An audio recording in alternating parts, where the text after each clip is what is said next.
Welcome back everyone. Welcome to civil services study. UPPCS की test series चल रही है 2021 के लिए, ठीक है। और 43 टेस्ट कंप्लीट हो गए थे अपने। यह है टेस्ट नंबर 44 और इस टेस्ट में हम फोकस करेंगे पॉलिटी के प्रश्नों पर, ठीक है। पॉलिटी के प्रश्नों की प्रैक्टिस करेंगे। तो चलिए स्टार्ट करते हैं। इस पूरी की पूरी टेस्ट सीरीज़ की प्लेलिस्ट का लिंक आपको डिस्क्रिप्शन बॉक्स में मिल जाएगा। वहाँ पर आप टेस्ट नंबर 1 से लेकर 44 तक पहुँच सकते हो। तो क्वेश्चन नंबर 1 पर आ जाइए। किस अधिनियम के अंतर्गत भारतीय विधान परिषद को बजट पर बहस करने की शक्ति प्राप्त हुई? निम्नलिखित में से किस अधिनियम के अंतर्गत भारतीय विधान परिषद को बजट पर बहस करने की शक्ति प्राप्त हो गई? क्या है इसका उत्तर? इंपॉर्टेंट है प्रश्न। भारत परिषद अधिनियम 1800 या 1900? भारत परिषद अधिनियम 1892। ऑप्शन नंबर बी है इसका आंसर। तो देखिए 1892 के भारतीय परिषद अधिनियम ने विधान परिषद के कार्य में वृद्धि की। इसके तहत बजट पर बहस करने की शक्ति उसको दी गई, परंतु मतदान का अधिकार नहीं था, ठीक है। इस अधिनियम के तहत कार्यपालिका से प्रश्न पूछने की अनुमति भी दी गई, ठीक है। क्वेश्चन नंबर 2 पर आ जाइए। भारत का संघीय न्यायालय निम्नलिखित में से किस वर्ष में स्थापित किया गया था? भारत का संघीय न्यायालय किस वर्ष स्थापित किया गया था? तो भारत शासन अधिनियम 1935 के अंतर्गत 2 साल के बाद 1937 में स्थापित किया गया था। ऑप्शन नंबर बी है इसका आंसर।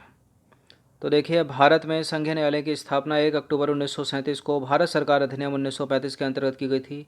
इसके प्रथम मुख्य न्यायाधीश सर मॉरिस ग्वेयर थे, ठीक है।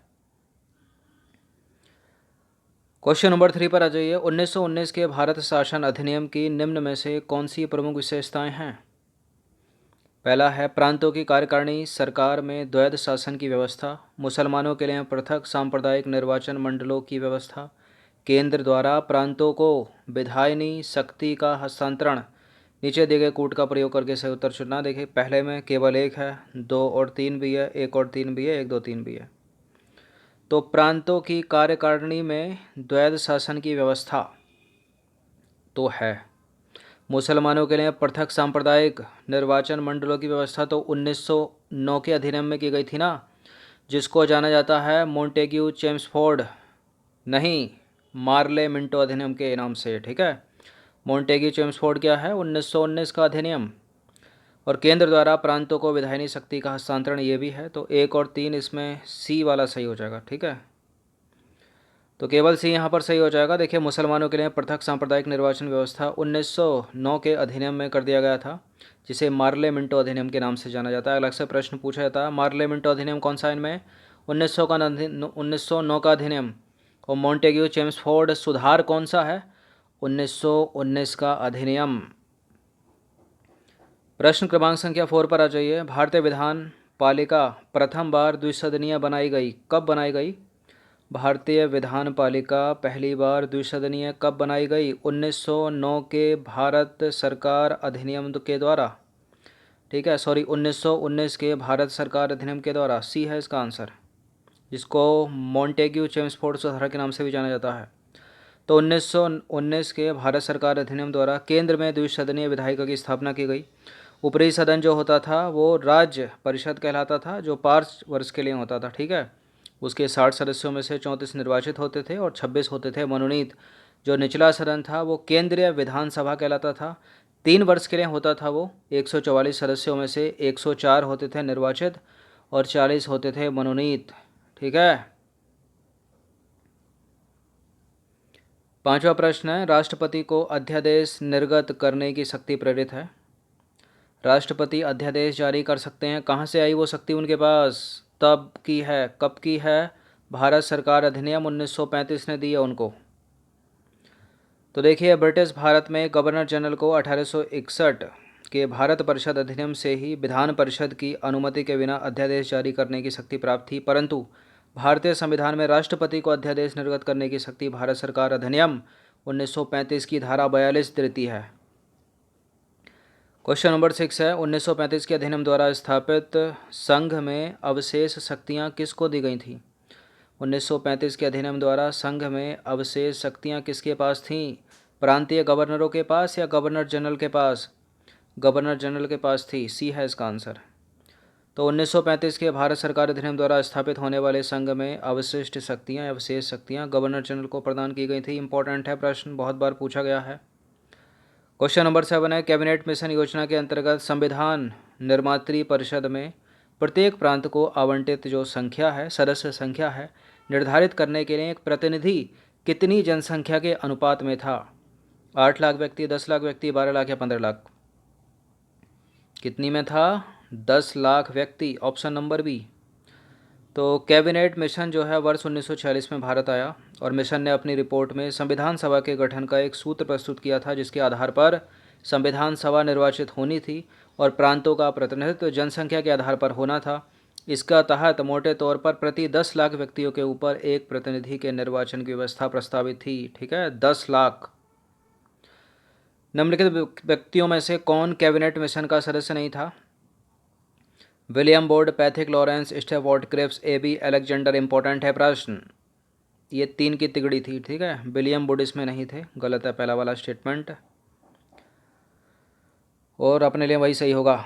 तो कैबिनेट मिशन मार्च 1946 में पहुंचा था भारत। इसके मिशन के सदस्य थे स्टेफोर्ड क्रिप्स, पैथिक लॉरेंस और ए.बी. अलेक्जेंडर। जो इसमें स्टेफोर्ड क्रिप्स थे वो बोर्ड के अध्यक्ष थे, पैथिक लॉरेंस सचिव थे, ए.बी. अलेक्जेंडर क्या थे?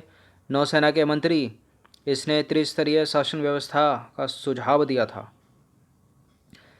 क्वेश्चन नंबर 9 पर आ जाइए। 1946 में निर्मित अंतरिम सरकार में कार्यपालिका परिषद के उपसभापति कौन थे? 1946 में निर्मित अंतरिम सरकार में कार्यपालिका परिषद के उपसभापति कौन थे? Pandit Jawaharlal Nehru. Option number A है इसका आंसर। तो 24 अगस्त 1946 को अंतरिम राष्ट्रीय सरकार की घोषणा इस व्यवस्था के साथ की गई थी कि अंतरिम सरकार 2 दिसंबर 1946 को पदभार या कार्यभार संभालेगी। वायसराय इसमें कार्यपालिका परिषद का पदेन अध्यक्ष था तथा जवाहरलाल नेहरू को उपाध्यक्ष या उपसभापति बनाया गया था। क्वेश्चन नंबर 10 है, भारत की संविधान निर्मात्री सभा के अध्यक्ष कौन थे? भारत की संविधान निर्मात्री सभा के अध्यक्ष कौन थे? भीमराव अंबेडकर या डॉक्टर राजेंद्र प्रसाद या श्री अय्यर या फिर से जवाहरलाल नेहरू? संविधान निर्मात्री सभा के अध्यक्ष कौन थे? Option number A, doctor Rajendra Prasad. देखिए, शुरुआत होती है 9 दिसंबर 1946 से। संविधान सभा की प्रथम बैठक हुई और उसकी अध्यक्षता की अस्थायी तौर पर डॉक्टर सच्चिदानंद सिन्हा ने। 2 दिन बाद ठीक 11 दिसंबर 1946 को संविधान सभा ने डॉक्टर राजेंद्र प्रसाद को निर्विरोध संविधान सभा के स्थायी अध्यक्ष के रूप में निर्वाचित किया गया। तो पहला अध्यक्ष अगर ये ना पूछे स्थायी या अस्थायी तो उत्तर क्या है? डॉक्टर सच्चिदानंद सिन्हा। स्थायी पूछ ले, निर्विरोध डॉक्टर राजेंद्र प्रसाद। ये डेट भी याद रखना, सच्चिदानंद सिन्हा 9 दिसंबर 1946। ठीक है, अस्थायी अध्यक्षता 2 दिन बाद 11 दिसंबर 1946, राजेंद्र प्रसाद स्थायी अध्यक्ष। क्वेश्चन नंबर 11 है, भारतीय संविधान सभा की स्थापना की गई थी। भारतीय संविधान सभा की स्थापना 9 दिसंबर 1946, ऑप्शन नंबर बी। तो भारतीय संविधान सभा की स्थापना 9 दिसंबर 1946 को उसकी प्रथम बैठक के आरंभ होने के साथ हुई थी। अध्यक्षता अस्थायी तौर पर सच्चिदानंद सिन्हा। 12वां प्रश्न है, निम्नलिखित में से संविधान सभा के बारे में कोई स्टेटमेंट एक गलत है, कौन सा है वो? पहला पढ़ते हैं, इसने बड़ी संख्या में समितियों की मदद से काम किया, उनमें से प्रारूप समिति सबसे महत्वपूर्ण थी। दूसरा है, अल्पसंख्यक समुदाय जैसे कि ईसाई हो गए, एंग्लो इंडियन हो गए और पारसी सभा में पर्याप्त प्रतिनिधि दिया। ठीक है, पारसियों को सभा में पर्याप्त प्रतिनिधि दिया गया। इनका निर्वाचन या इसका निर्वाचन सार्वभौमिक वयस्क मताधिकार के आधार पर किया गया था। बड़ी ही इंपॉर्टेंट लाइन है, इसको रख रख के स्टेटमेंट को बहुत ही गलत करवाते हैं। यही उत्तर है अपना। ठीक है, गलत है, सार्वभौमिक वयस्क मताधिकार के आधार पर नहीं था। ये बी सही है, ए सही है। और इसकी चुनाव प्रक्रिया 1935 के अधिनियम की 6ठी अनुसूची पर आधारित थी। कर, संपत्ति और शैक्षणिक योग्यता के कारण मताधिकार सीमित था। ये भी सही है। तो सार्वभौमिक वयस्क मताधिकार नहीं है ये। ठीक है, क्या है फिर? देखिए, संविधान सभा के सदस्यों का निर्वाचन प्रांतीय विधानसभा के सदस्यों द्वारा अप्रत्यक्ष निर्वाचन प्रणाली के द्वारा हुआ था। ठीक है, ना कि सार्वभौमिक वयस्क मताधिकार के आधार पर। अप्रत्यक्ष विधि है, प्रत्यक्ष विधि नहीं है। क्वेश्चन नंबर 13 है, भारत के लिए संविधान की रचना हेतु संविधान सभा का विचार निम्नलिखित में से सबसे पहले किसने प्रस्तुत किया था? बड़ा ही इम्पोर्टेंट प्रश्न है। स्वराज पार्टी ने कब? 1934 में। अब स्वराज पार्टी किसने बनाई, ये भी प्रश्न कई बार पूछा है।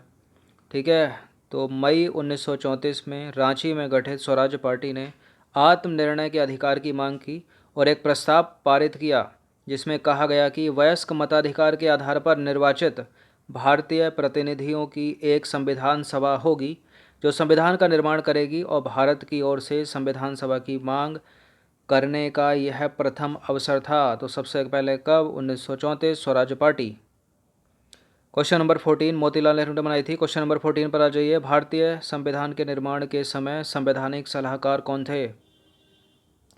भारतीय संविधान के निर्माण के समय संवैधानिक सलाहकार कौन थे? V.N. Rao. Option number A है इसका आंसर। तो भारतीय संविधान के निर्माण के समय V.N. राव जो है संवैधानिक सलाहकार नियुक्त किए गए थे। उनका पूरा नाम है बेनेगल नरसिंह राव। अगर B.N. राव ना हो तो बेनेगल नरसिंह राव। क्वेश्चन नंबर 15 है, अंतिम प्रश्न है ये। भारतीय संविधान को किसके द्वारा अधिनियमित किया गया था? भारतीय संविधान को किसके द्वारा अधिनियमित किया गया था? संविधान सभा के द्वारा ही तो।